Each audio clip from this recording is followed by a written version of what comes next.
They say I might as well face the truth. Hello and welcome to Game of Moans, the podcast where we're looking back at Game of Thrones one episode at a time. I am Chris Bolton. With me, as always, our very own mountain, Mr. Mark Williams. Hello.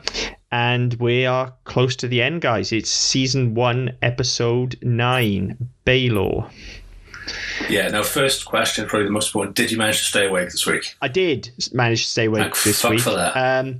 Actually, to be fair, this is probably the best episode in a little while, I think. Having said that, it's also the one I've probably got the most problems with.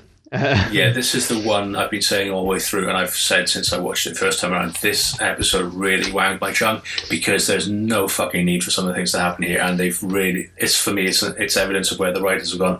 Whether it's in the book or not, I don't care. Their pitch and their direction has been completely off.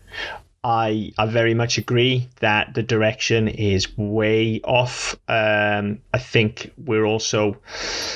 We'll get into it, I'm sure, but we're also lacking a lot of essential stuff in the build-up to the final moments of this episode. Look, we'll get to it when we get to it. Shit's going to happen this week. It's also the first example, I think, of, or the first good example of how poorly this show handles major narrative events like deaths.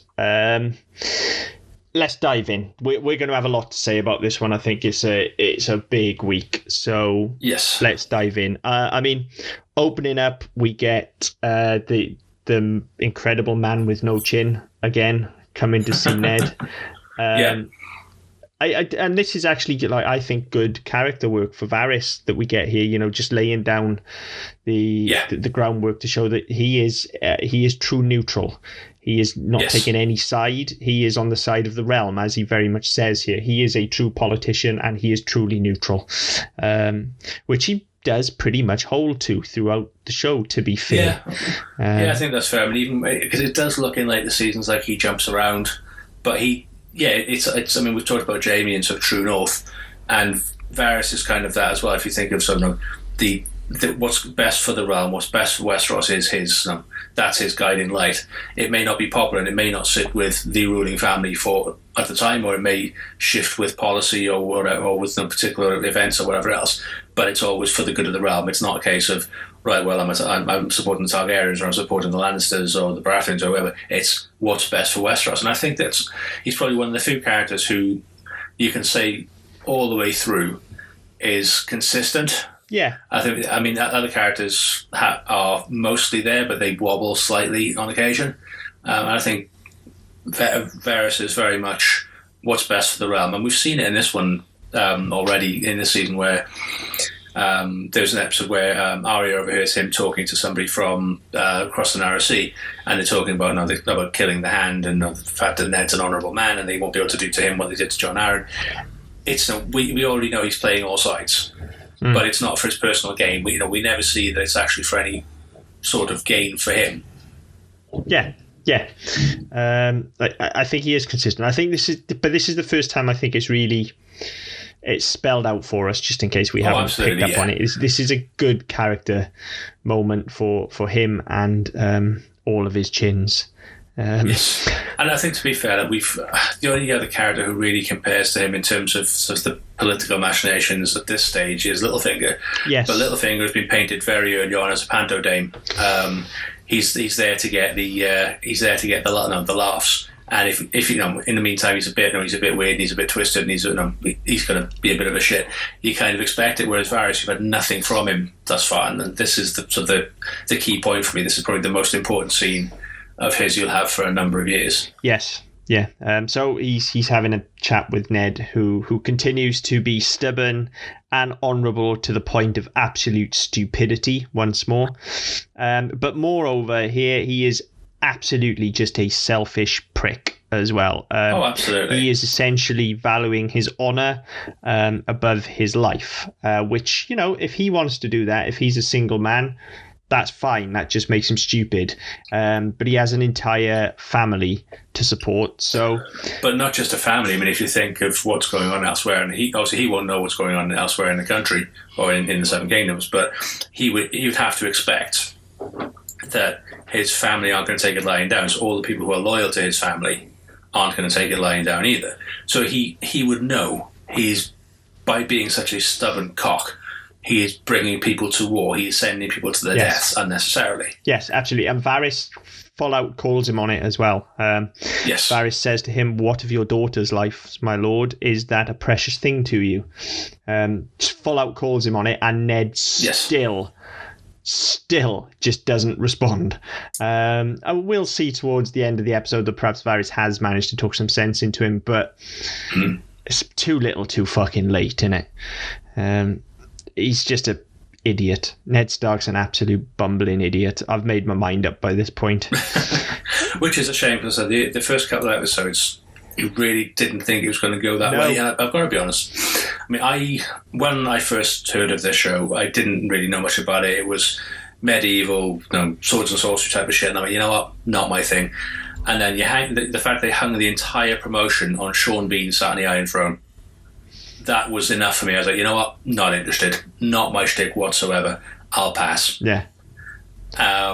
So the fact that that was my initial reaction, and it was a couple of years later, but it won me round, and I thought, yeah, you know what? Sean Bean's doing all right in this, and the character work is good. Oh fuck no, what's he doing? Oh, for fuck's sake, why did you do that? Yeah, that's pretty much my relationship with the entirety of this show. Is like every time. With the exception of John, to be fair, every time I really start to get behind a character and really like them, they just fuck it up. They just throw it all away. I don't know why. They just do. It seems to be a thing that they enjoy doing. God, but it's stunt writing and shock and awe. It is stunt writing, absolutely, and it's the biggest problem with the show. And I mean, this episode for me. It's kind of like I appreciate this is in the book, so they've kind of gone with what's there. But and as I said, this is why they've got the direction wrong. But for me, it's the first example of many in this show where the writers have gone, right, we need to jump the shark now. We need to really hook people into this. Yes, because they're not going to see this coming. And the reason people didn't see it coming is because they spent 8 episodes gearing up the fact that this is the fucking Ned Stark show. Yeah, it's also.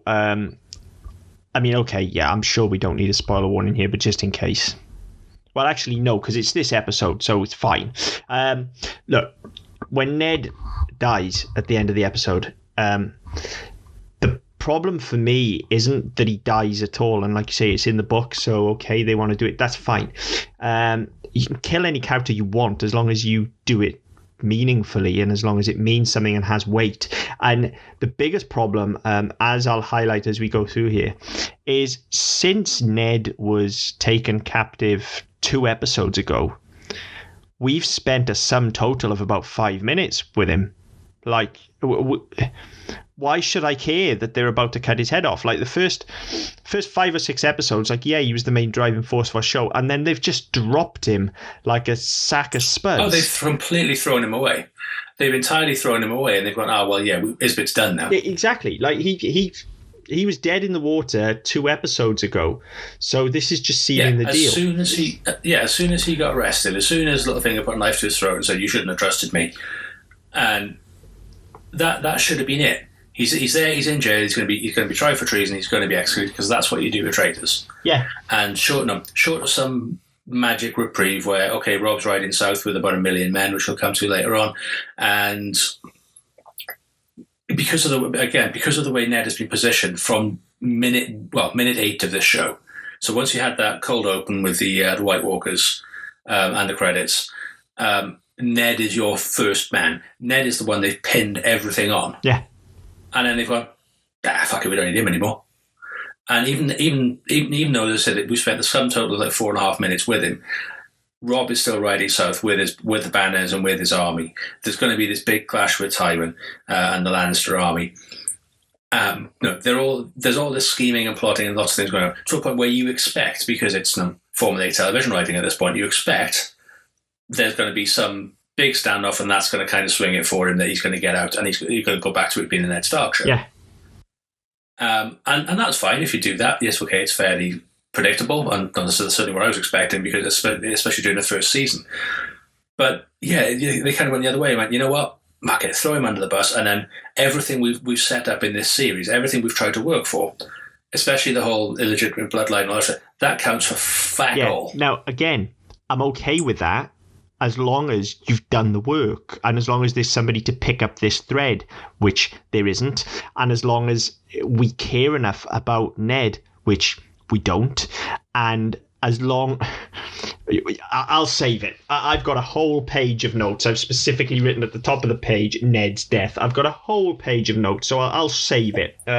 Let's get to some of the other stuff. But yeah, I've got a fair chunk of stuff to say about Ned's death. Yeah. And mind you, before I started rewatching this show, through the mists of time, that was one of the ones that I was saying was like, oh, well, they probably handled that okay, save for this. There was one thing on a first viewing that really stuck in my throat and still does now. But other than that, I was like, yeah, say for that issue that was fairly well handled. No, it wasn't. It's abysmal, and we'll get onto it when we get onto it. Don't get me wrong. It's not as bad as the episode we had 2 weeks ago, and I think it moved pretty well. Oh, episode wise, this is good. I'm just talking purely about Ned's death here. Ned's death sucked. Yeah, I thought it was one of, up until rewatching it, I thought it was one of the better handled deaths, but it really isn't. It is terrible. This episode itself, I actually think is quite good. And I mean, just a bit of info on the episode. The episode itself was nominated for an Emmy for outstanding writing. I know. And Peter Dinklage won the outstanding supporting actor in a drama series. Well deserved. For this episode. I've got lots of notes about Tyrion here as well. Well deserved. I think, and I might be wrong in this, I'm fairly sure I've read at some point that everybody in their contract, or there was an agreement that nobody would accept a nomination for leading actor. Okay. Because it's an ensemble cast. I think that was something it was either in their contract or it was all agreed, and certainly with season 8, when it came to Gwendolyn Christie and somebody else nominated, they put themselves forward as nominees. They stamped up the fee because HBO wouldn't, and they got nominated, but again it was in a supporting role. And I think that's something that I think it was all agreed very early on, that nobody is bigger than the show. The show is the thing, and the people in it are supporting cast. That's a very nice way to look at things. All for one and one for all, and all of that. Absolutely. Yeah, fair play to him. But okay, getting back to the episode, then moving on, we get our first look next at Walder Frey, who is just a disgusting old lech. He's a dirty old man. He's a dirty old man he's marrying, like, what was it, she a 15-year-old or something like that, or married a 15-year-old? 15, yeah. I've got the girl he's groping is 15 with an exclamation point, and he's about double underlined. I mean, look, I get it. I'm sure he's like this in the books as well, but as tropes go, this one is fucking disgusting and old-fashioned and belongs in the 70s. Yeah. Like it is, and I think, I mean, it's a good thing and a bad thing from David Bradley's point of view. David Bradley's an outstanding actor, but he plays this character very well in every fucking thing that he does. Yeah, I mean, you would hope, even with some of the other questionable politics and morals at play in this show, you would hope that a production of this quality was at least above a trope like this, and especially above playing it so fucking broadly as well. Yes. But sadly not. He is just a disgusting old pervert with no redeeming feature whatsoever. No. And I mean, it's quite interesting because not long after this, I think it was the first season of Broadchurch came out 2 or 3 years after this, and he played a character in that, which again, the show's fucking 8-year-old, so I'm not worried about spoilers so much, but spoilers. His character was a registered sex offender because he, as a teacher, he had sexual relationship with a student of 15. And the way they handled that was a lot different, because obviously there's a murder going on and there's talk about this child potentially being molested before they were murdered and all the rest of it. So automatically he's a suspect because he's a known sex offender. And the way they handled that story is that she was 15 and 11 months when they got caught out, and he then went on to marry her, and they had a family and a life together, and all this sort of stuff. And unfortunately for David Bradley, he seems to be so stuck in this sort of role now, where he's not so necessarily a pervert, but he's a sinister, manipulative, bitter, angry old man. Yeah. And if you look at him in Harry Potter, you look at him in Broadchurch, you look at him in this, and various other things. I think the only thing I've seen him not playing this role is when he played one of whichever iteration of Doctor Who it was, where he was playing the actor for one of their anniversary celebrations a couple of years ago. And I think that's the only time I've seen him play something completely different. He's good at it. I think it's just unfortunate that it just comes across so negatively. And that's not necessarily his fault. That's the writing's fault. You can suggest this character without having him grope a 15-year-old girl. Yeah, I mean, you already get the impression he's going to be a complete cunt anyway. Yeah. I mean, the fact that well, I think last week was only 5, so we're going to up the game a bit this week. But yeah, the way he speaks to his sons, the fact that there's an illegitimate one. He said, your mother would still be a milkmaid if I hadn't squirted you into her. And it has a line that made me laugh, but again, it's not really befitting what you're expecting. And yes, okay, he's a very different character from everybody else. He's not polished. He's not refined at all. He is a vulgar old man, but still, it just rankles because you don't see it anywhere else in the show. And again, it's stunt writing. It is. It's done for effect. That line isn't needed. The character could have been conveyed quite easily, whereby Kat goes to see him, and they have the conversation. Or he has a conversation about his wife, and has a dig at her saying, your father didn't come to the wedding. He didn't come to the last one either, or the one before that. Your family have always looked down on me. You could skip the rest of it altogether. You get the sense of he's an embittered old man who's not well liked, not respected, and has got a chip on his shoulder the size of fucking Westeros. Yeah. That can all be conveyed without making him a pillock first. Exactly. I mean, just shortly after, when he's dismissed everybody and he's talking to Kat, there's some really good stuff. He has this line where he starts listing the houses, and he says like Stark, Tully, Lannister, Baratheon, and he says something like, give me one good reason to get involved with any of them, or something like that. I forget what the exact line is. Yeah. But there are a couple, because she says, oh, you swore an oath to my father. He says, oh yeah, I swore an oath to the crown as well. Yeah. And immediately he's calling out the whole thing of, it doesn't really matter, they're just hollow words. I say what I have to say to get by. Yeah, and that's all good stuff, and that all conveys this despicable old man who doesn't give a fuck about anyone else. We don't need to see him groping 15-year-old girls and talking about all his illegitimate children and how he spunked up so many women in literal terms. That's right, and I think it's very much a scene of two halves, whereby the first half you could quite easily leave, and up until the point where he dismisses everybody, literally you could have her go in, him kick everybody out, and they have that conversation that they have, and that's absolutely fine. Even to the point where he's saying, "No, I've got sons and daughters, and I need marriages and all that." So that's fine, because that's the sort of political side, and that's advancing the story. And when we get to episode 3.8 or 3.9, wherever it is, there'll be a payoff. And when we get to end of season 6 or wherever, there'll be payoff again. These things do come back, and so that stuff is necessary. Yeah. But the beginning of it, where I say he's just a cantankerous or lech, there's no need for it whatsoever. None. So, yeah, let's move on quickly, because this scene left a bad taste in my mouth, if I'm honest. We get Jon being handed his sword, which was Jorah's.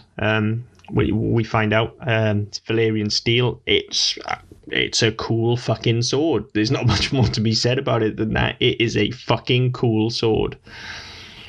The only thing that always bugged me with it, apart from the fact they all name their swords, which is a bit fucking but it had the direwolf on it. And yes, Ghost is white, but it's not exactly subtle, is it? No, but it's fucking cool. So lightsabers aren't subtle, but they're clearly the best swords to have ever been invented. So. And to be fair, if lightsabers had been involved in this episode, it would have been a fuck ton better. If lightsabers were in Game of Thrones, it would instantly become 10 times the show it is now. And look, I've said all along, I don't think it's a bad show. I love the show. But fuck me, it would be much cooler with lightsabers. Like, everything's cooler with lightsabers. Simple. Absolutely. And speaking of which, moving on to the next scene, we finally get, as we find out that Jon's been given Jorah's sword, we then cut to a scene with Jorah over in Dothrak, and he finally kind of steps up and takes this role as mentor, I feel, here with Dany. He finally becomes her Obi-Wan, which is what he will be now for the rest of the show. Essentially, he will be her guide. He'll go off on his own journeys as well, but he's always kind of there guiding her and subtly kind of teaching her how to become this leader. And I feel like this scene is where he steps up into that. He kind of becomes our Obi-Wan here. Yes. But my next note just says it is a fucking cool sword. So I got very quickly bored with writing that because we were back at the wall and they were all chucking Jon's sword around to play with it. Yeah, no, I mean, this is a sort of scene in two parts. He comes out of Moment's room, quarters, whatever you want to call it. Comes out and they're all there, sort of patting him on the back, and there's just this one random voice. It's obviously been overdubbed because the person isn't on screen, and he shakes hands with somebody, and then from behind the camera, somebody just, "You deserve that, Snow." And where did that come from? Did that come from? And I was listening to it. I was watching it last night. I had my headphones in, and it's digital 3D sound, and somebody shouted from behind me. I was like, "What the fucking hell?" Because again, what was the point? Everybody's shaking his hand and it's sucking him off and all that. Everybody's really happy for him. Fantastic. That again, the fact they've gone in ADR, it's a cat in the window, and included that's covering something. That line is clearly a cat in a window. It's like, fucking hell, somebody's dropped something somewhere, and we need to cover it. So they've just. But then again, there's so much wild track. There is wind on that track. There's no background noise of animals and people walking around and swords clanking and shit. So they could have got away with it a million other ways. They could have, but that was probably the quickest and easiest. What I would say is you could have had a better line and you could have found a better delivery than that if you're going to do it. Well, yeah, that's also true. But hey, it's not the worst thing to happen in this show. It's fine. Then, like, Sam, bless him, he is just the worst at keeping secrets, isn't he? Like, the absolute I've got a 6-year-old who's exactly the same. Like, any time Sam has knowledge in this show that he shouldn't have, you can guarantee within an episode or two he is going to spill his guts. He cannot keep his fucking yap shut about anything. Yeah, he's just the worst. He is the absolute worst at keeping a secret. Then we're out of there, and we're back to Rob and Kat. This is a great little scene. And first of all, though, I couldn't help wondering, and this is just, look, the show played for this, so they put this thought in my head, and I don't like that it's there, but the only thing I can think when I'm looking at Kat in this scene is, what did she have to do to get, besides what we'll talk about in a minute, which is obviously marrying off the children? Like, what did she have to do? See, I don't know. I mean, I'd like to think that, she's with the concession she's made. I think she's got away unscathed, but I don't know. I don't really want to think about it. No, it's horrible. But we get this nice scene where she reveals that she's agreed to marry off Arya and Rob, so that Rob can pass. Yes. And Rob has a line of the episode for me. And I don't know. It feels like it might even be ad-libbed because it's delivered in such a throwaway deadpan way, and it's hilarious. He just.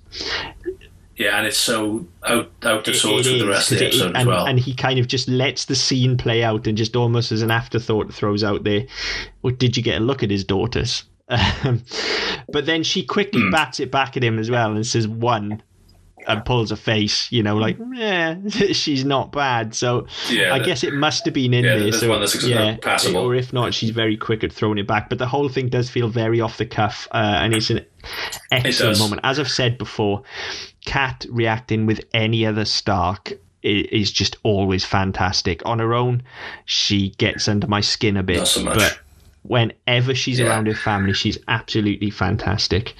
And true to form in this scene as well. Theon's there, adding nothing and just being an absolute cockweasel. Just being a cockwomble. Yeah, absolutely. Just a little sort of snickery, snidey, sort of backhanded jibes. The character has nothing. Yeah, nothing at all.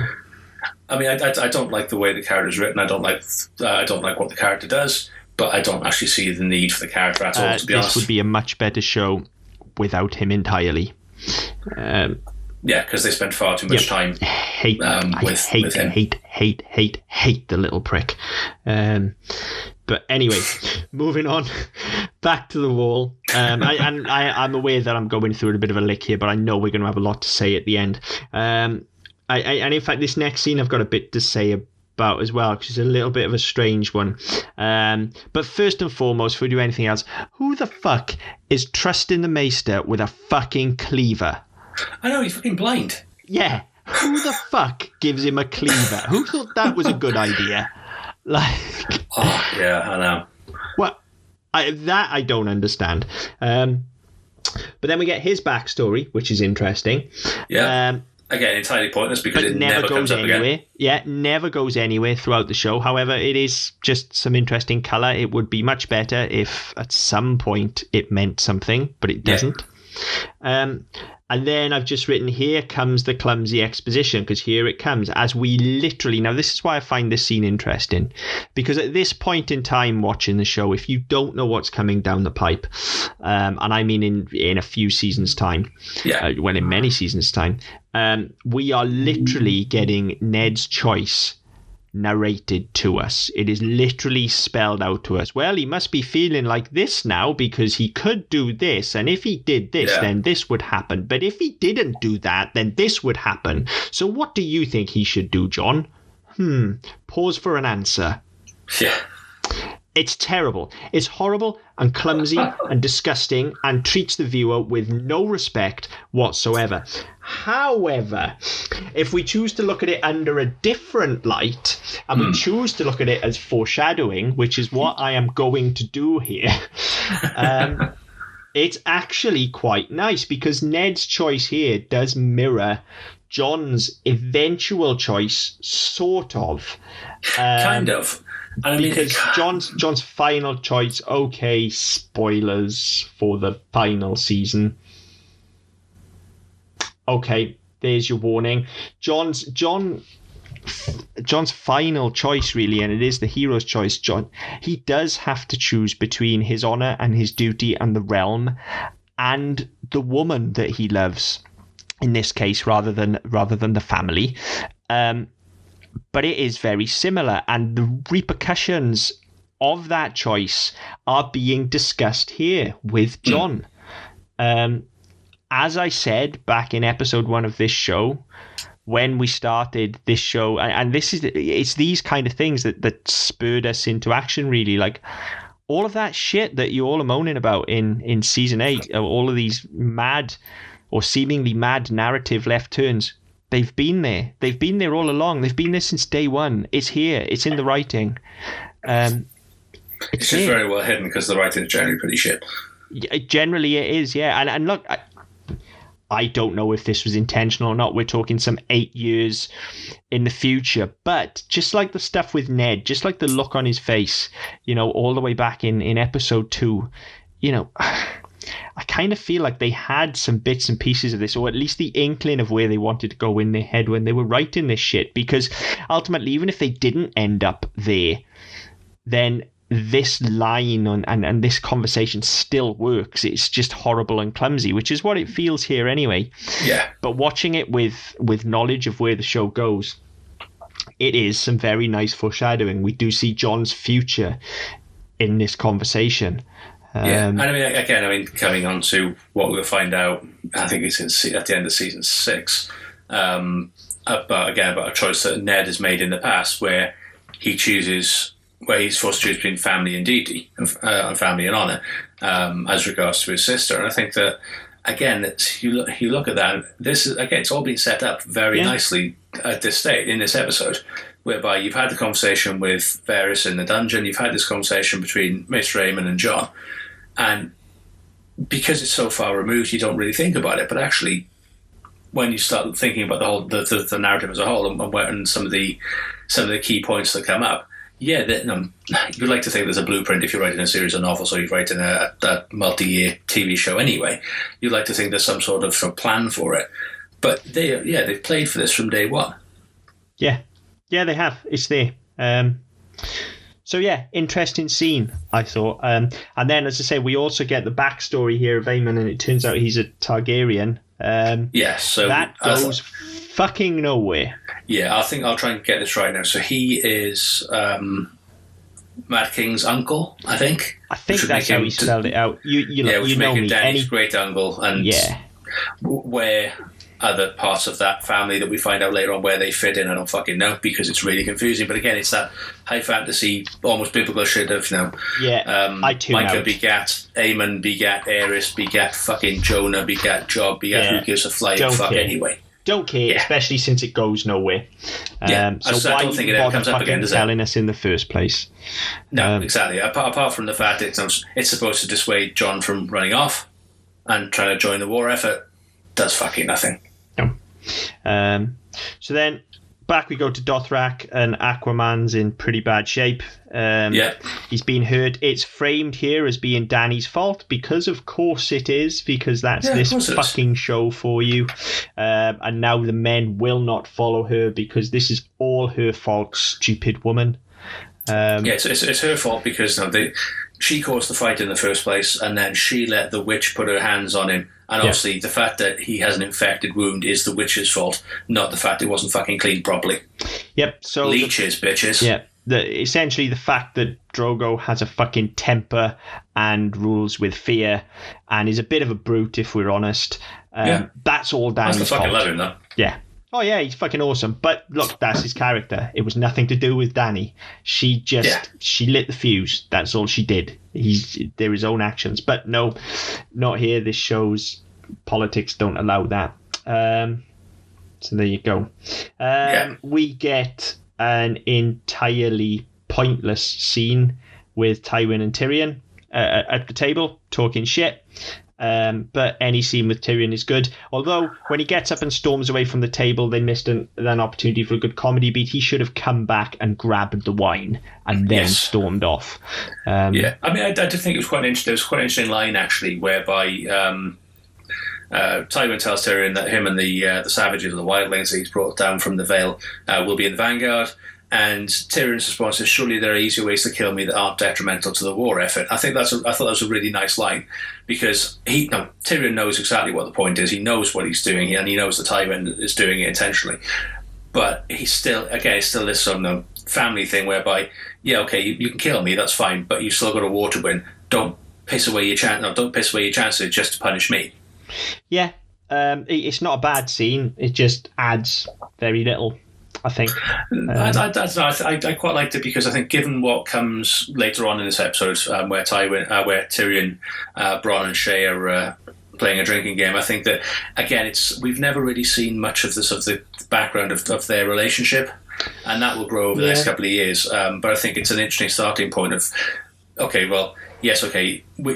until now we've just seen that his father treats him like shit, and we assume it's because he's a dwarf, because he made the comment early on that all dwarves are bastards in their father's eyes. So we know that he hates him. We just had no evidence of that. We had no no showing of that. And this episode just really starts that off, and then obviously that'll get worse over the next couple of years. Yeah, it will. I don't know. I just felt like this was a scene that just sort of slowed the pace of the episode down for me. I feel like it was needed at all. I mean, it's got Tyrion in it, so that's fine. He's always entertaining to watch. Yeah, I mean, as I say, it's not a bad scene. I just don't think it's needed. I think everything that it does convey is done better by Tyrion in the drinking game later on. But we'll talk about that when we get to it. Tyrion goes back to be fair, you're right. As I say, you're right. Actually, you could have quite easily conveyed the fact, everything that the conversation he just had with Tywin, you could have conveyed that when he's in the next scene where he goes into his tent and Bronn is there. Yeah, absolutely. And he said, by the way, we're in the vanguard tomorrow. Yeah. Oh, fucking hell. No, it didn't. Yeah, you're right, actually. You don't need that scene. It's a nice scene, but you don't need it. No, not at all. Bronn, I fucking love Bronn, as we say every week. Another contender for line of the episode here. I think Rob just peaks it for me, but when Tyrion walks in to find him with a whore, a pretty one, as he comments, where did you find such a pretty one? And Bronn's response, from some ginger cunt 3 tents down. But it's not even that. It's the fact that he doesn't even care. So, what's his name? Yeah, some ginger cunt. 3. Yeah. It's like it's the fact he can't even. He's actually got to rack his mind to try and think where he found her because he just doesn't care. Yeah, and then doesn't Tyrion say something like, "What did he have to say about that?" And Bronn said, "He said something." Yeah. Yeah. I love Bronn. I think Bronn gets the most entertaining lines. He doesn't get the best lines, but he gets the most entertaining ones. Yeah, and I mean, credit where it's due as well. That's not just the writing; that's the performance more than anything. Oh, absolutely, yeah. Absolutely. Credit where it's due. He's a fantastic character. And then, lo and behold, of course, it's not just any old whore. It's Shay, who I must be honest, I can't believe this until she popped up on screen. I had completely forgotten she existed. But the second she popped up on screen, my face just lit up. I loved Shay in these early seasons. I can't believe I forgot that she existed. I hadn't forgotten about her, but I'd forgotten where she came from. I'd forgotten this scene in particular. And obviously I remembered where her arc goes and what her involvement with the Lannisters leads to in future seasons. So she's there, but again, I think that the biggest problem I have with the show. There's so many stories and so many people that you just can't forget. But I can't keep up, and sometimes I care, and sometimes I don't. She's sort of the final form of Roz, if you like. I feel like she is absolutely a woman in charge of her own destiny, and yes, she's a whore. But again, when we get to the drinking game later on, and the story that Tyrion tells, again, it's a nice bit of foreshadowing, sort of history repeating itself. Yes. Yeah. And we'll come to that when we get to it. But I think it's quite nice, and I think it's something that again could have been handled very poorly. Yeah. But it's not. I think she's a great character. So we get introduced to Shay, and then we get this great scene where she's kind of bargaining with Tyrion, almost like I say, yes, she's a whore, but she's kind of in charge of this relationship here, all on her own. She will bargain for the right price. This is an equal partnership that they're forming here. This is a business deal, and she is a businesswoman. Excellent scene. Then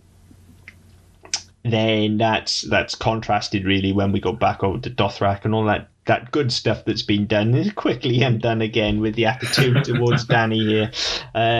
Things are not looking good for her.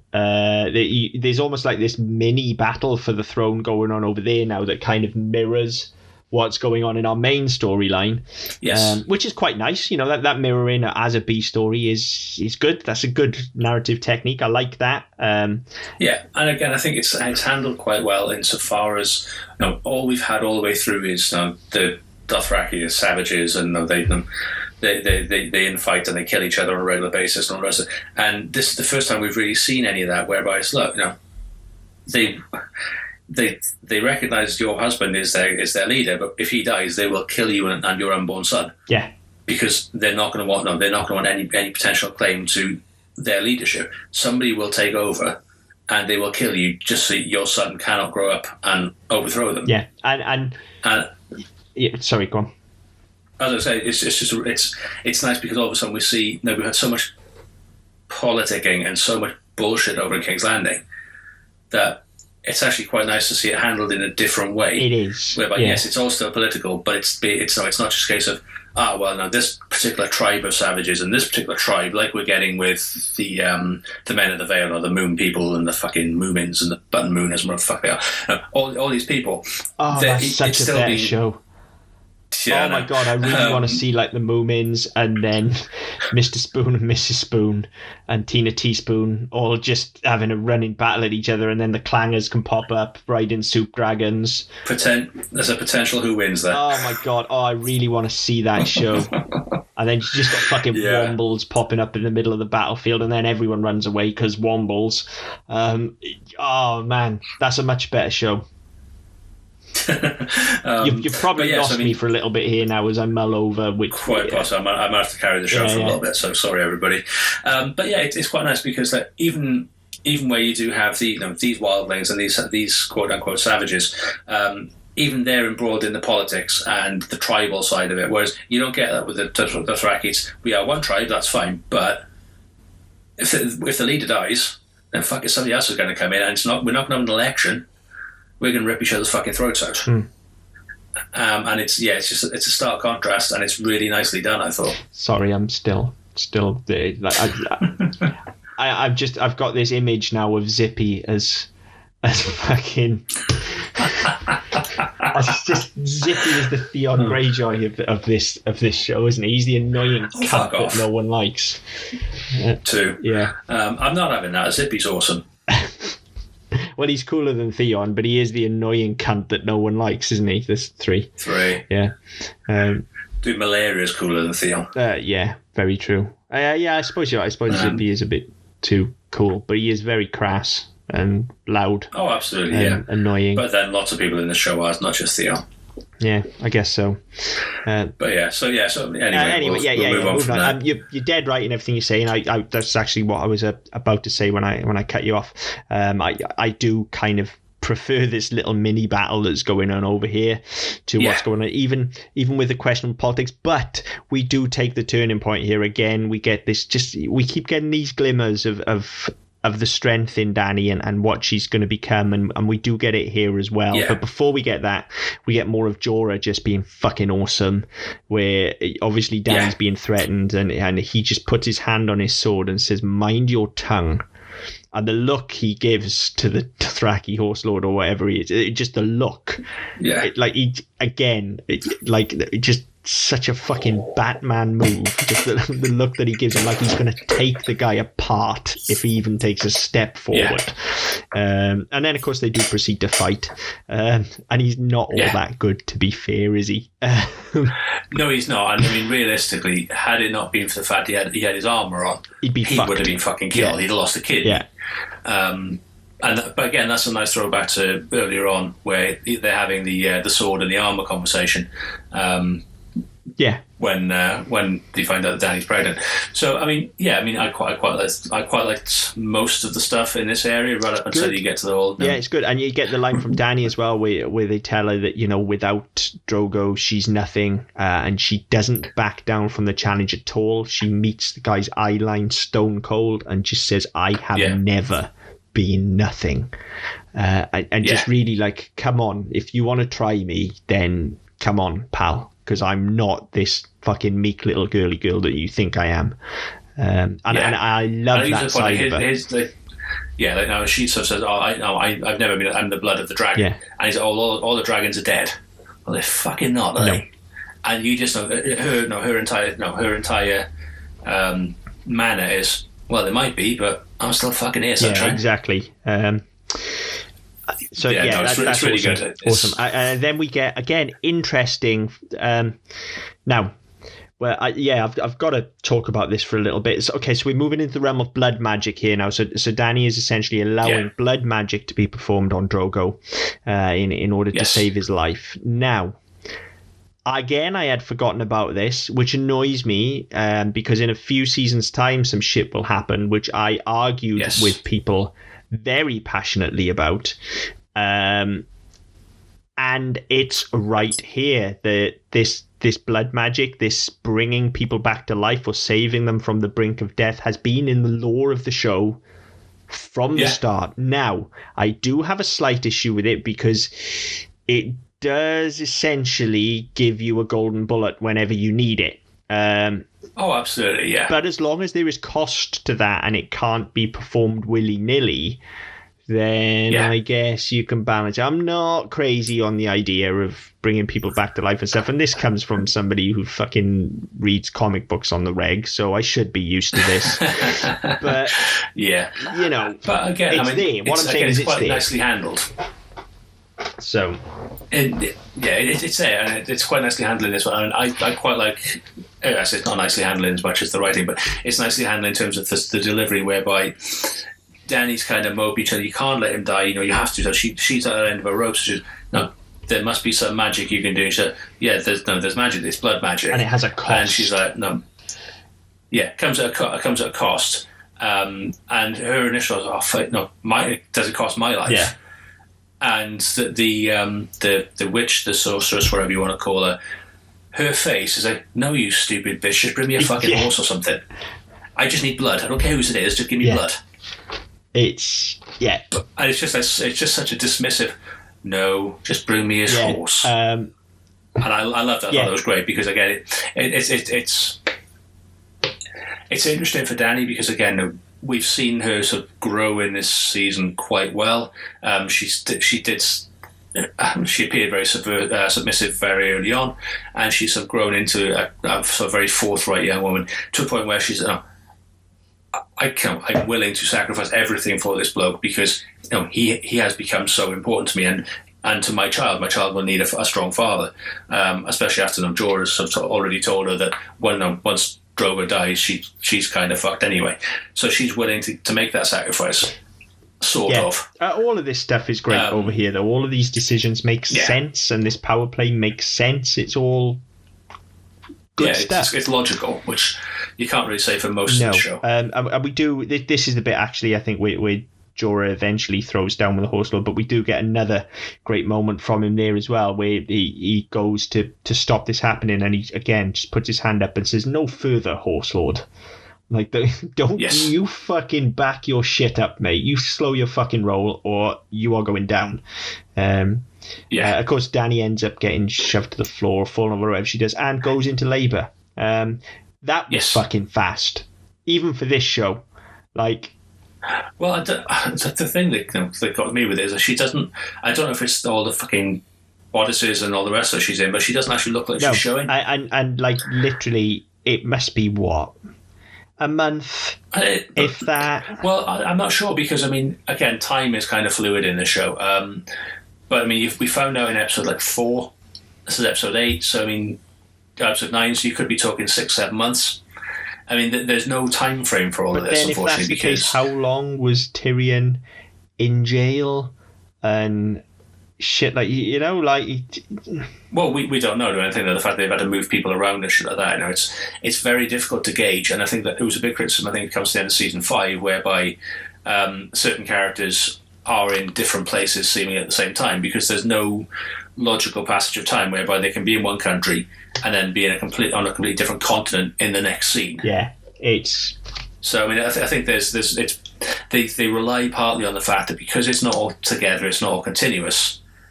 It's quite easy for them to play with that and say, she's at the point where she's like 7-8 months pregnant, even though we only found out last week. Yeah. Because who says she can't be? I mean, it's... Who says how long that's been? Especially now since we've had... Doesn't it? Yeah, that's it. Especially now that the connection between Jorah and the throne over in Westeros, that's now gone. There's no connection. There's nothing anywhere that says where we are in comparison to that main story. Yeah. There's nothing joining them yet. There's nothing crossing them yet. Yeah. So it's fine. It just feels quick. So that, I mean, all of this stuff now right when we're in the kind of mid chunk of this episode, it's all great scenes again. This stuff's all great, and then we go back to Tyrion again, and this is where we get the drinking game, which is again just as when Tyrion was talking with Jon around the campfire and things like that. Like, as far as handling exposition and giving you information and backstory goes, like, Peter Dinklage is the fucking MVP of this show for the writers. Absolutely. He saves the show on many occasions. As far as the storytelling goes, like, he is the absolute MVP, because this here we get all of Bronn's backstory that we need, essentially, and it doesn't feel clumsy in the slightest. The wrong hands, because we don't actually learn anything about it. In the wrong hands, it would feel clumsy, because it would literally be Tyrion going, so this is what happened to you when you were young. And this is why you are the way you are. And that would be clumsy. Yeah. But it's framed around this drinking game, and it's all very entertaining, and it's delivered in a slightly drunken manner, and it's all very good. And again, it's done in such a way that, Tyrion, he's always talking about how clever he is, how good, and that's something that will come up right up until the very last episode, how clever he is and how he's good at talking and reading people. And he gets this one spectacularly fucking wrong. But it's entertaining. Yes. And in everything we don't learn about Shay's character through this drinking game, where he makes all the wrong guesses, we learn an awful lot, because everything he says that's wrong means the opposite must be right. Yeah, and But even in the act of him, getting it wrong, we see these glimpses of Shay, as I say, as this actually quite a strong woman who's in this life because she chooses to be. It's not because she's been forced into it. This is just the life that she's chosen for herself. And that's fine. That tells us what we need to know about her. And then, of course, it gets flipped on Tyrion, and we get some of his backstory, which, again, dips into that relationship, not just with Tywin, but also with Jaime. Yes. Because even in this story, whilst it may appear that Tywin's doing something quite cruel, it's clear from the way that Tyrion delivers it that Jaime's kind of doing it from a misplaced sense of love and affection for him, and is trying to kind of give him this sexual awakening, if you like. But considering all of that, and considering his first experience is quite a bad one, and especially with a whore, you'd think he would fucking hate whores, like as a character, but he should fucking despise whores. Oh, absolutely. But he doesn't. I mean, given the story he goes on to tell about the fact that he was made to watch while she was holding so much silver from all the men she was fucking that it was she couldn't hold it or slipping through her fingers. Yeah, he should absolutely he should actually detest women. Yeah, for the way he was treated, given how poignant a moment this is in his life and how important it is, you would expect this to absolutely break him. But he goes completely the other way and starts viewing. He has this very cavalier attitude towards, particularly whores, whereby, well, a whore's just a whore, and so be it. Again, in keeping with his really iffy politics of the show. Yeah, totally. So there's that. Then, again, that's my favourite scene of the episode, I've got to be honest. It's excellent. It is an excellent scene. You're dead right. It's the best scene of the episode and one of the best of the show so far, I would say. Yes. So then they all sort of go to bed and what have you. We wake up the next morning, it's the battle, and Bronn comes out with another contender for line of the show. As Tyrion and he leave the tent getting ready for battle, he turns to Tyrion and simply says, "Stay low." Bronn's just the fucking best, man. Really. He really is the fucking best. So we don't really see the battle because we sort of it's set up as though we're going to stay with Tyrion, but of course he gets knocked out immediately. And the battle passes us by, and then we find out that Rob's pulled the old rope-a-dope on the Lannisters. Yes, go Rob. And again, excellent, absolutely. And I think that actually this is probably the most useful thing Theon does in the entire fucking show was last week. Yeah, when the Lannister scout is captured and they bring him into the tent and Rob lets him go to tell them that there are 20,000 men heading south. Theon has the sense to cover the map. Yes. Whereby they're doing all their planning. Because it's the one useful thing he does, because if he hadn't done that, the scout would have seen it and so could have very easily agreed to go and tell Tywin whatever he agreed that he's going to tell him. But actually, they said that, but actually on their map they're doing this. Yeah. That was actually quite useful. I remember thinking at the time, I forgot about it last week. So that was quite good. But good for Rob. And you get a nice exchange between Tywin and Tyrion, where Tyrion says, "Well, where is Rob?" And he says, "With his other 18,000 men." As to say, "You complete fucking bellend. Where else would he be?" Yeah. He's not going to come and lay down his life with the peasants he sent off to fight me when he can be off doing something else elsewhere. And again, it shows the absolute disregard that Tywin has for Tyrion. Yeah, absolutely. And then, lo and behold, we get Jaime has been taken prisoner and is wheeled out in front of Rob and Theon. And again, Jaime, who I don't think we saw last week even, did we? I don't think we saw Jaime last week. No, we did. But again, in the middle of all this, bear in mind he's prisoner as well, and yes, the line comes off as a little bit cocky, but that's in his delivery. Again, I'd offer you my sword, but I've lost it. He also kind of means it as well. He is accepting the fact that he's a prisoner here. Theon is a absolute cunt, as usual. Just egging Rob on to just dispatch him there and then, just a little fucking... devil on his shoulder, just absolute wank stain. I hate the guy so much. Yeah, but again, you get Rob puts him in his place very quickly. He said, he said, 2,000 men died. The bards will sing songs about it. Yeah, that's all well and good. They got to fucking hear it, don't they? Exactly. Get back in your box and shut the fuck up. Shut the fuck up. Yeah. But then again, like I've said all along, Jaime True North once again tries to do the honourable thing here and end the war right now, just by offering Rob out. And there's part of that. There's the honour side, but also there's the arrogant side, which says, he knows he's going to win. Don't get me wrong. He would destroy Rob in a one-on-one fight, and Rob knows that as well. Well, that's it. And I think that's part of Jaime's character is that he goes out and he goads people because he knows he can. He knows he can take anybody's head off, and he's not fucking bothered. He'll get into it. He can get into a duel, and he will win. And as he said, pick your weapon. If it's lances, swords, teeth, battery acid, fucking McDonald's milkshakes, whatever it is, I'll do it. Just all these people don't have to suffer. It's just you and me, one on one, and that'll be the end of it. Yeah. And most people would kind of go for that. So they go, you know what? You think you're better than me, cunt? I'll have you. Yeah. And Rob doesn't fall for it, which is again, it's nice because you'd expect him to. So because he's been quite hot-headed so far, he's been quite rash so far. Yeah. You'd expect him to go for it and kind of blow it all there and then. But he doesn't. And it's quite a tense exchange. And to be fair, like for all we've just said about the war in Dothrak, like this war now, this war for Ned, if you like, it is bubbling quite nicely. This war is really building to something.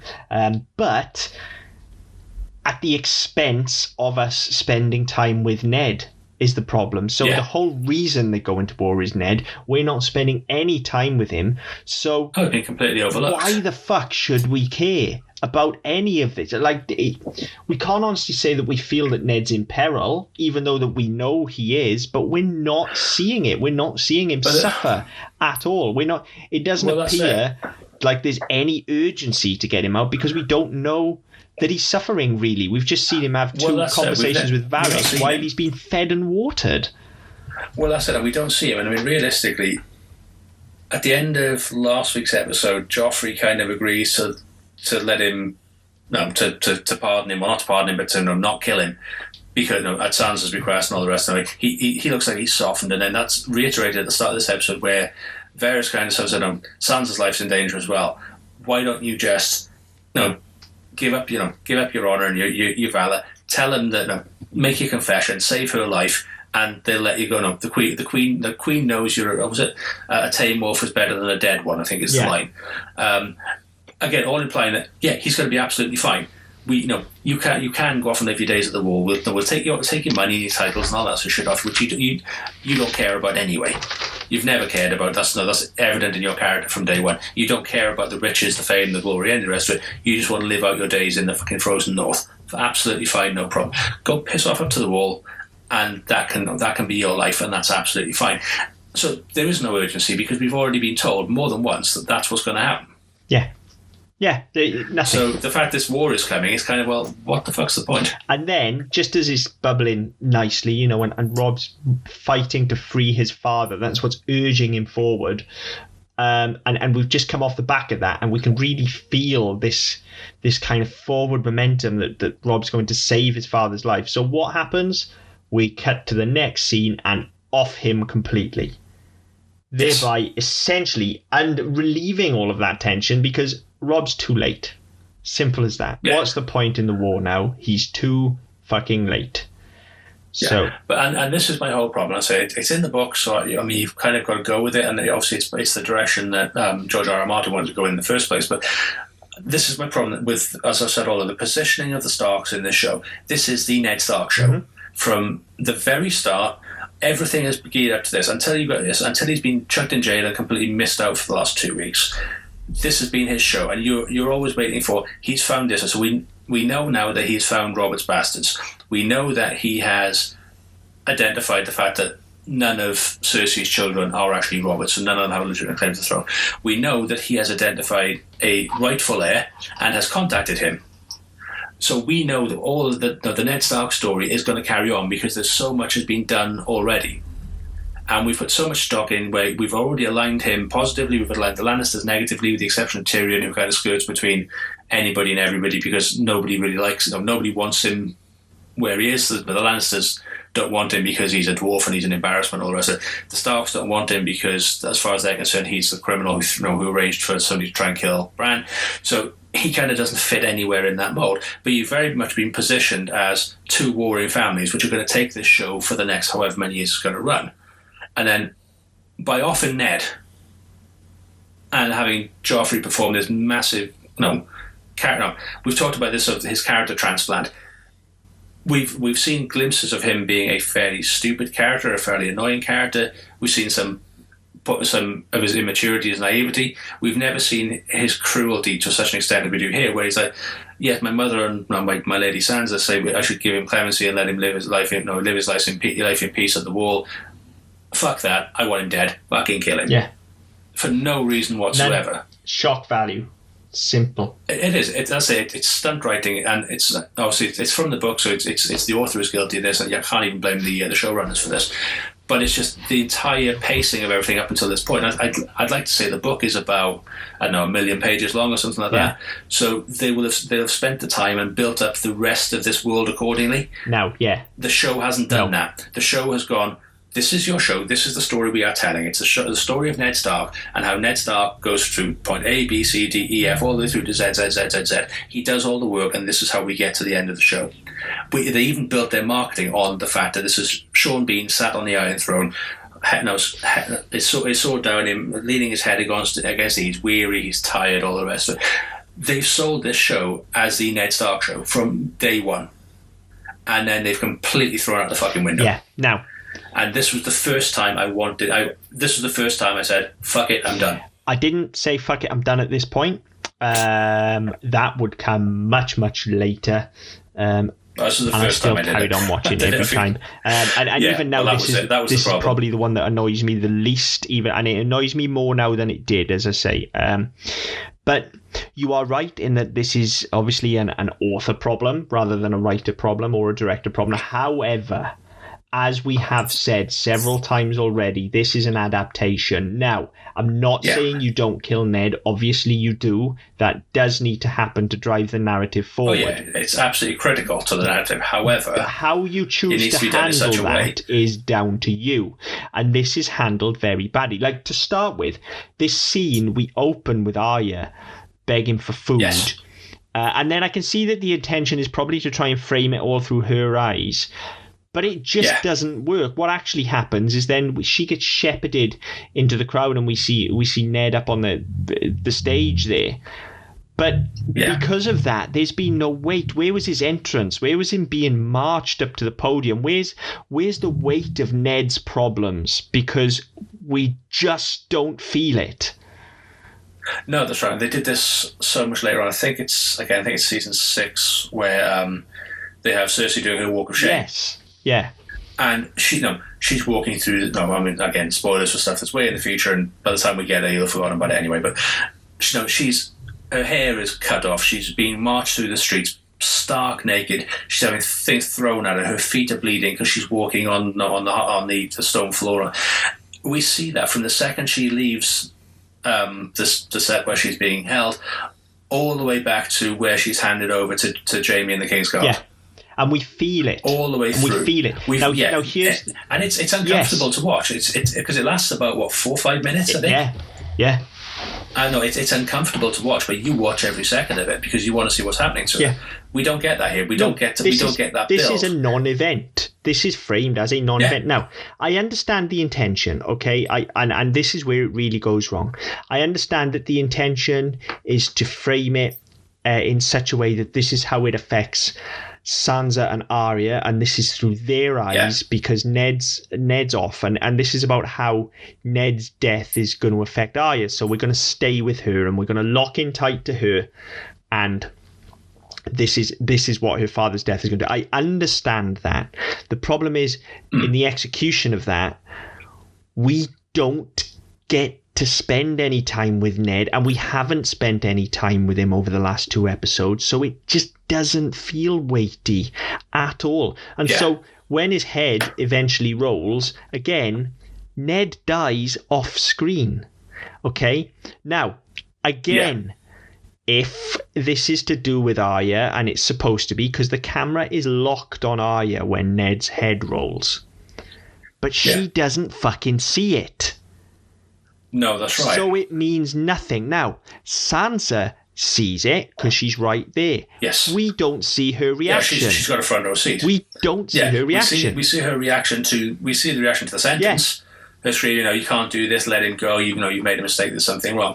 Now, interestingly, D.B. Weiss commented years later that the fact that the way they delivered the execution scene, the way it was shot and the way it was framed and everything, it was intentional because they didn't want any ambiguity in the fact that he was dead. Because he dies off screen, he's not really dead. Now, not being funny, how many people they kill off screen on this fucking show every year? It's but that was the rule he quoted, was that if that's the rule, if you don't see the body, then they're not really dead. So they didn't want to go down the route of having like a Monty Python type spray of blood and everything. But you needed to see the sword coming down, cut to black, and then next week you'll see his head on a spike. You know he's dead. But you're not playing by your own rules, because you literally kill people off screen every fucking week. It's so poorly handled. It's so... And I think he thinks that that's what he's achieved here. I genuinely do. I think that everyone involved in this scene at this point thinks they're far more clever than they actually are, because this is actually very poorly directed. Very, very poorly directed. Like, whose scene is this? This is the main question here, is whose scene is this? Because it's Ned's death, and it's Ned making his hero's choice here. He's been the lead of our show. He's broken, but he's making the choice that he is going to save his family, and he's throwing away everything that he cares about in order to save his family. He is stepping up and becoming the hero. Yes, he's not doing it with a sword in his hand, but he has made his choice, and he is stepping up, becoming a hero, and condemning himself to a life at the wall.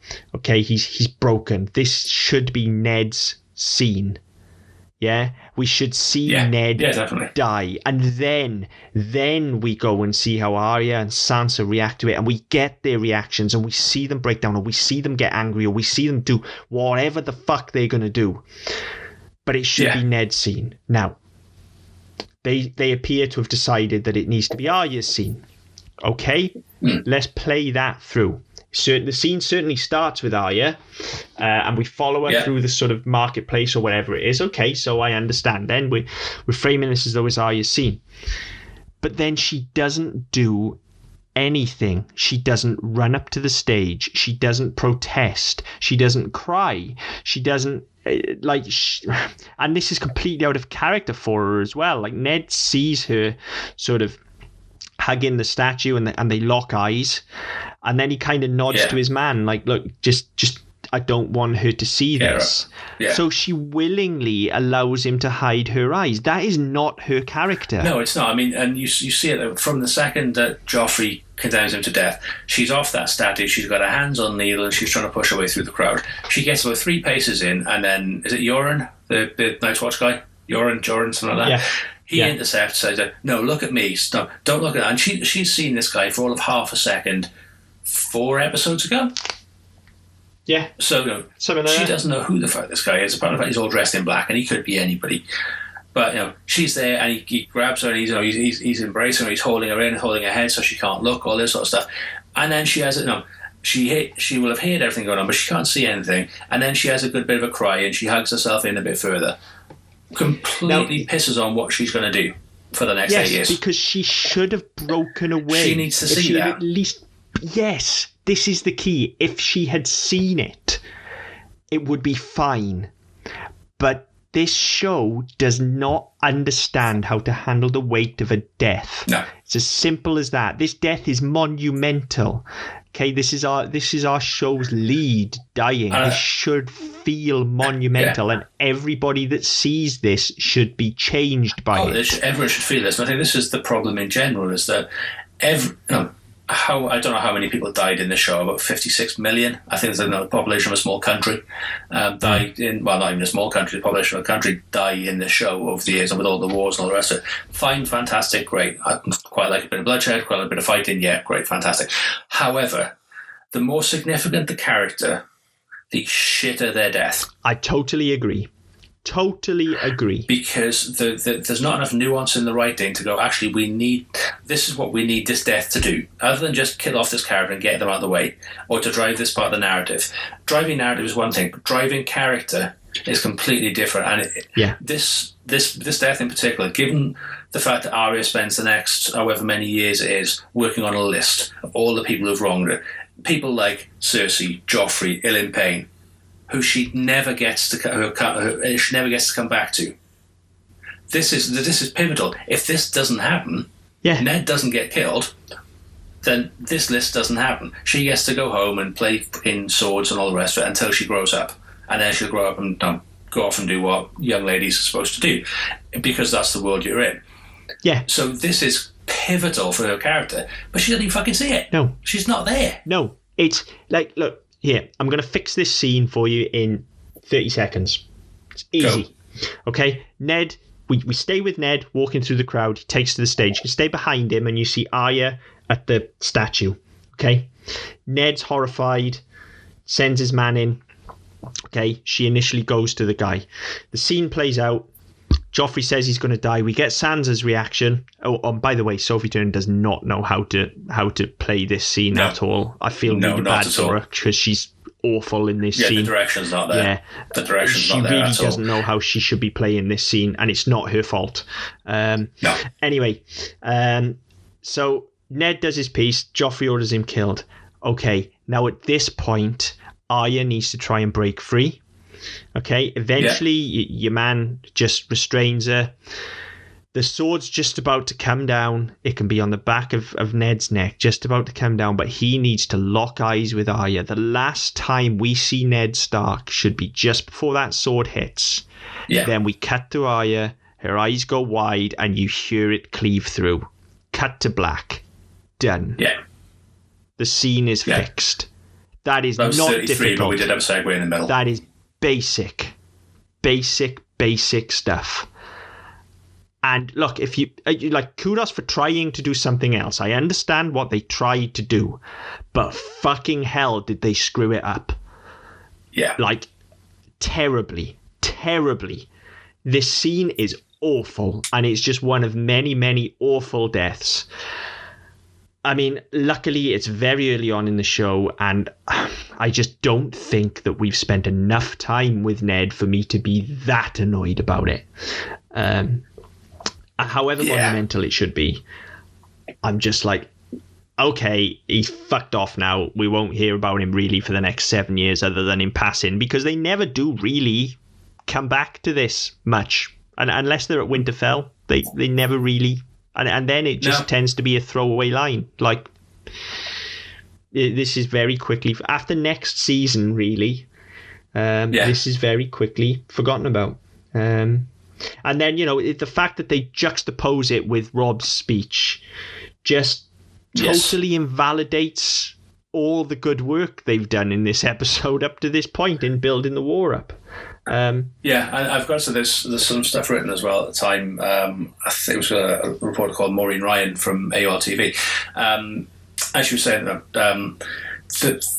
a lot of the debate came around the decision not to show any of the battles between the Starks and the Lannisters, and it's criticised because so many major characters are involved in this war, and it's going to go on for fucking years, and we don't see any of it. And that was a big criticism, and I think that possibly because they had this this big set piece set up for the end, which would have cost a fuck ton of money, and obviously shooting battle scenes cost a fuck ton of money. They'd already done the hard work. They'd already set up the camps. They'd already set up the sites of it. They'd already established it. You can to show absolutely none of it, I think, is quite disrespectful to the characters and the work they're trying to do, because we're going to go into the next, well, certainly into the next season now, where Ned's dead. Mm-hmm. The Lannisters and the Starks are going to be going at it for the next couple of years, and we've kind of gone, well, do I care? Because are they even going to show it?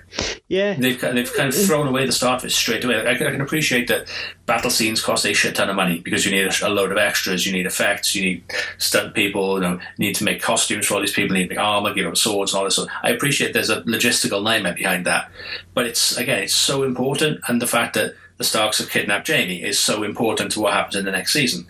Yeah. To not see any of it, I think, is quite poor. I think, if I'm honest, I'm okay with not seeing the battles as long as the character work is there, because I'm more concerned with who's fighting and why they're fighting rather than the actual fighting itself.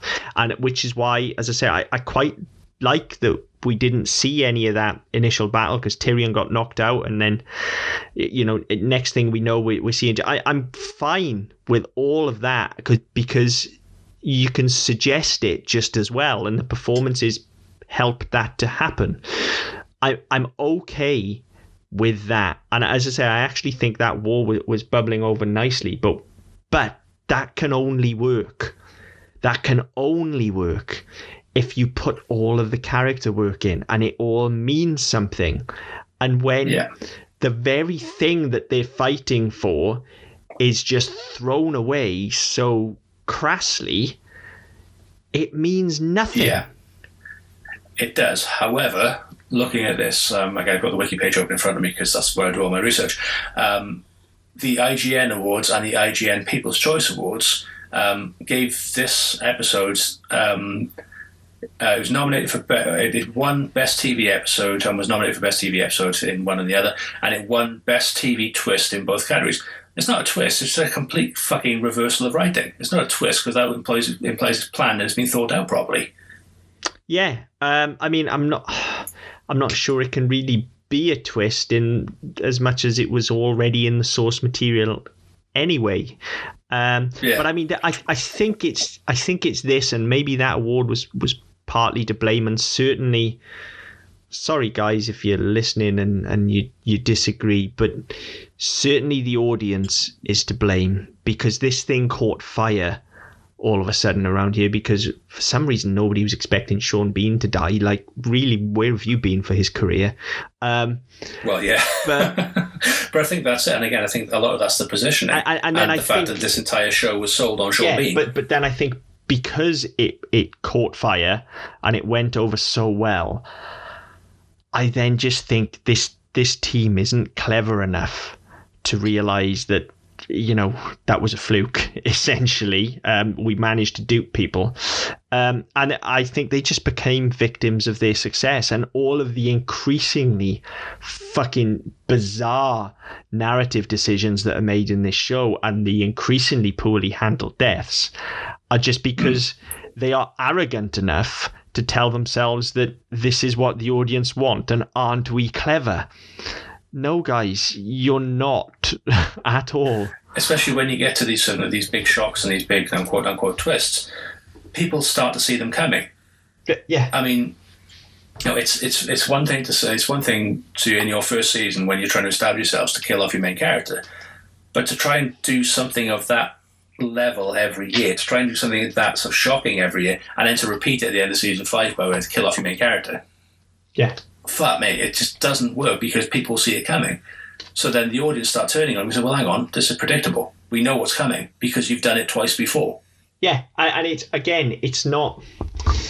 it's coming. You don't necessarily always know which character it's going to be, but people are going to die and you expect it from the show. And then it kind of does almost build this Pavlovian response. Like there's always like, oh, who's going to die this week? Who's going to die this week? And that became the thing that people were tuning in for.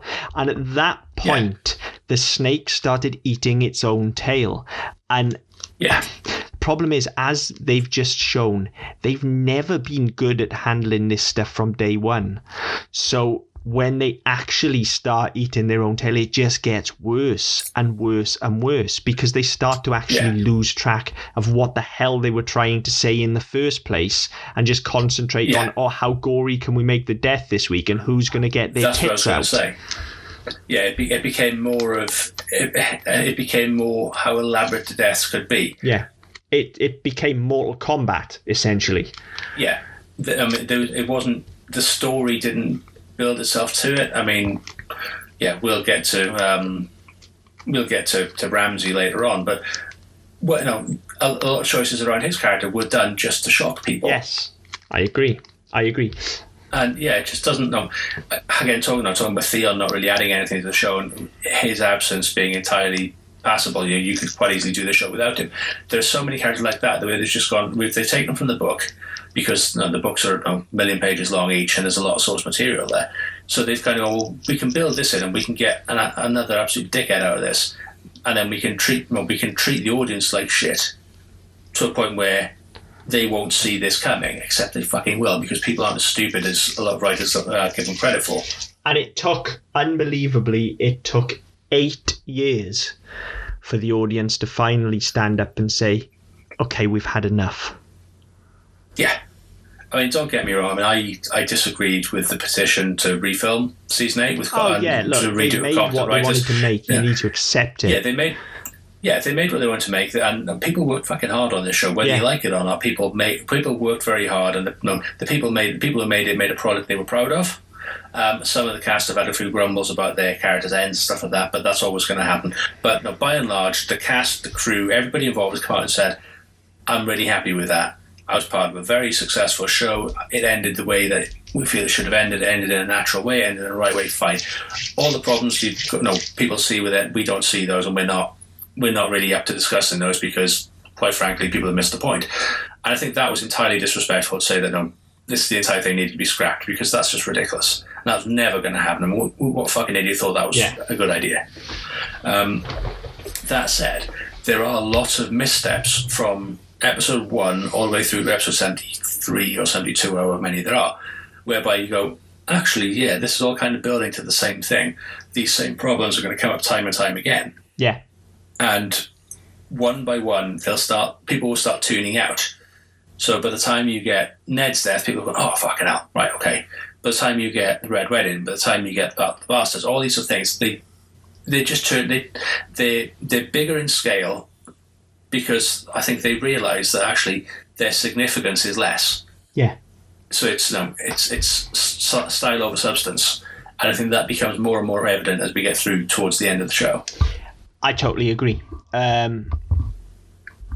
Yeah, I guess that's where we jump off on this episode. I've talked about the technical problems I have with the death in terms of how it's directed and how it plays out, and we've talked in a more broader context of how I think really, obviously we talked about Robert's death as well a couple of weeks ago being off screen, and that was annoying, but this is the first one where, and as I say, first time out, the only thing I was annoyed about was the way Arya was treated in it, and that she didn't see. That was the thing that really stuck in my throat, was that Arya and Sansa didn't see it, or at least we didn't see their reaction.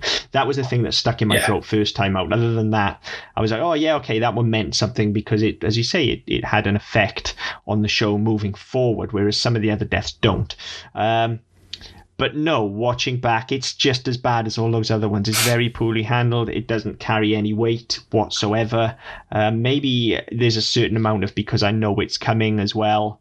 Maybe that. But then, having said that, I know it's coming, and for the last 2 weeks I've been like, fucking hell, I want to see Ned. Like, take me back to Ned so that this means something. Come on, guys, you've got to show me Ned soon. And they just don't. So this death is pointless, meaningless, and they're entirely for shock and awe. And, you know, my closing note here, because of that, in big caps underlined, this show is dumb. Simple as that. I'm sorry, but it is. And look, I fucking love it. As I've said several times, you know, all of this comes from a place of love, because when it's good, it's really fucking good. But Jesus Christ, most of the time it's fucking dumb. Annoyingly dumb.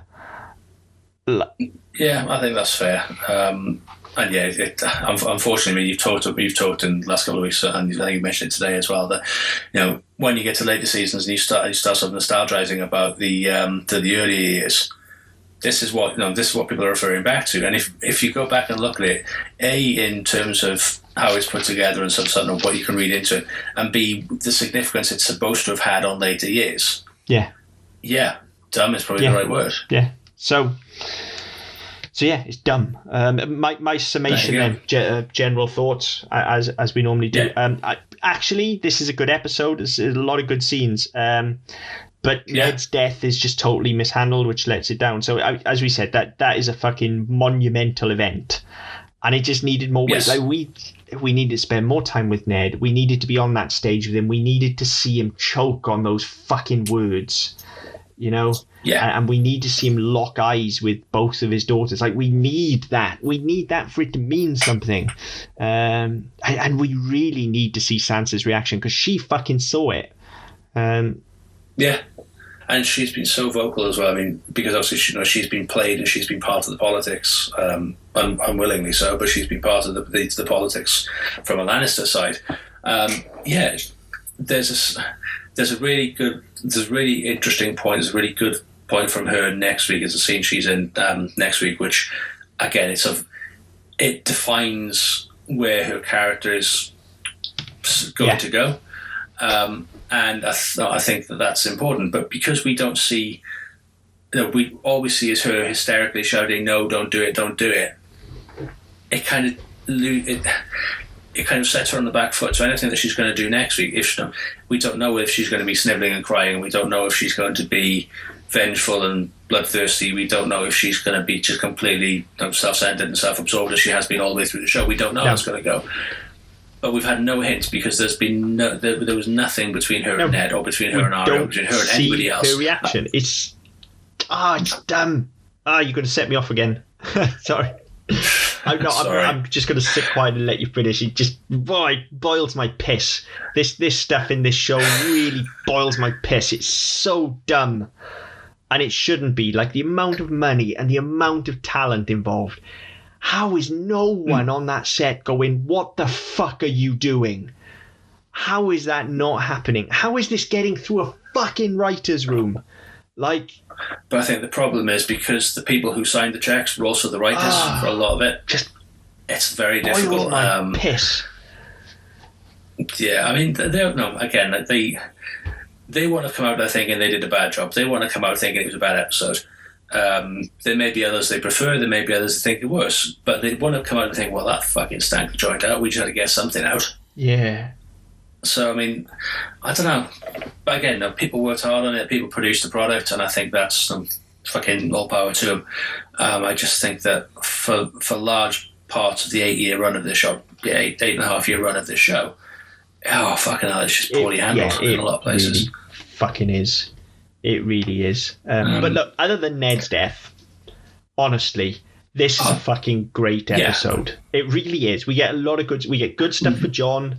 Dany's just continuing to grow. All the stuff over in Dothrak was good. The stuff with Tyrion and Bronn was excellent. And Shay is just Shay fucking rules. She's an incredible character, and we get introduced to her. So, like, yeah, and then not only that, Rob's growing in confidence every week as well, and that's quite good. There's some interesting story beats. And up until the last sort of 2 or 3 minutes, I was on board. I liked this episode. It was going... And then they pissed it away. Right up until the point that sword fell, I was on board. And then all of a sudden, hang on, you've done what now? Exactly. So... But there you go. It's just done now.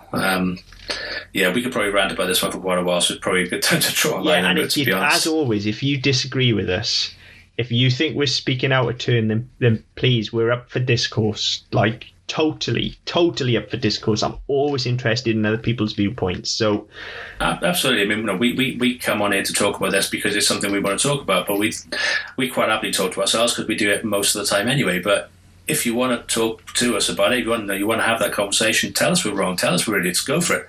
But back it up, or at least be funny. We'll put your point over. Like, if it's a valid point, I'm happy to read it out and have a discourse over it. But I just, this scene just really fucking winds me up. It's frustrating. But I mean, if you want to get in touch with us on Facebook, we're the Double M Podcast Network. On Twitter, we're at ddpodcastnet. You can email us gom@ddpodcast.net.